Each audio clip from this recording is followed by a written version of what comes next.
అందరికీ నమస్తే. Welcome to Shri Kaushik kitchen. ఈరోజు మనము కరివేపాకుతో పచ్చడి ఎలా చేయాలో చూసేద్దాం. ప్యాన్ వేడెక్కాక 2 స్పూన్ల ఆయిల్ వేసి 1 స్పూన్ మినపప్పు, 1 స్పూన్ శనగపప్పు, 1 స్పూన్ ధనియాలు,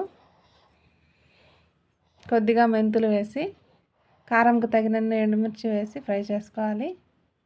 ఫ్రై అయ్యాక పక్కన తీసి పెట్టుకోవాలి. ఇప్పుడు అదే ఆయిల్లో కరివేపాకు వేసి క్రిస్పీగా వచ్చేంత వరకు ఫ్రై చేసుకోవాలి. ఫ్రై అయ్యాక పక్కన తీసి పెట్టుకోవాలి.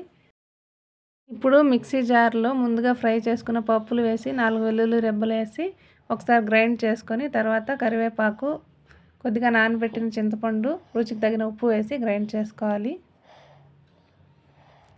ఇప్పుడు పోపు కోసం ఒక 2 స్పూన్ల ఆయిల్ వేసి 1 స్పూన్ ఆవాలు, 1 స్పూన్ జీలకర్ర,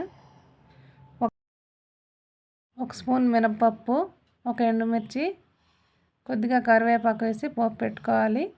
ఇంట్లో కరివేపాకు పిల్లలు తినరు కదా, ఇలా చేసి పెట్టండి. వీడియో నచ్చితే ప్లీజ్ లైక్ చేయండి, సబ్స్క్రైబ్ చేసుకోండి.